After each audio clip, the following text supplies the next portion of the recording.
नमस्ते दोस्तों, राम राम, राधे राधे। आप सब कैसे हो? आशा करती हूँ आप सब अच्छे होंगे और हम लोग भी ठीक हैं। मैं खूब सुंदर एक गीत लेके आई हूँ और प्लीज़ आप लोग सुनना और सुन के अच्छा लगेगा तो अपना प्यार दुलार आशीर्वाद देना और हाथ जोड़ के रिक्वेस्ट है, थोड़ा भी मदद आप लोग कर दीजिए तो मैं बाजी मार ले जाऊंगी। तो प्लीज़ अगर अच्छा लगेगा तो आप लोग सपोर्ट करना। मैं चलती हूँ सुनाने में।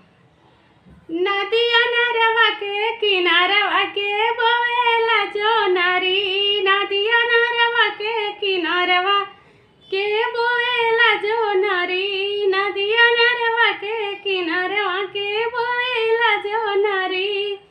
हमारी ससुर ठीक दरवा बोवे न जो नारी, हमारी ससुर ठीक दरवा उबोए जो नारी। हमारे सासु छै छबेलिया रखा में जो नारी, हमारे सासु छै छबेलिया रखा में जो नारी। नदिया नरवा के किनारवा के बोएला जो नारी, नदिया नरवा के किनारवा के बोएला जो नारी।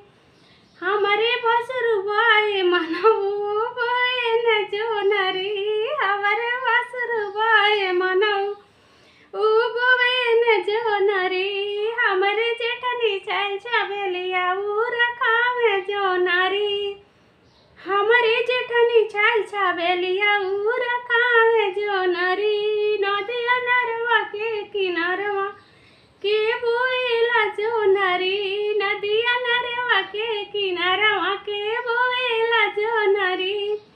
हमारे देवरु चाका बनरू बोए न जो नारी, हमारे देवरु चाका बनरू बोए न जो नारी। हमर देवरनिया छै छबेलिया रखावे जो नारी, हमर देवरनिया छै छबेलिया रखावे जो नारी। नदिया नरवा के किनारवा के बोएला जो नारी, नदिया नरवा के किनारवा के बोएला जो नारी, नदिया नरवा के किनारवा के बोएला जो नारी।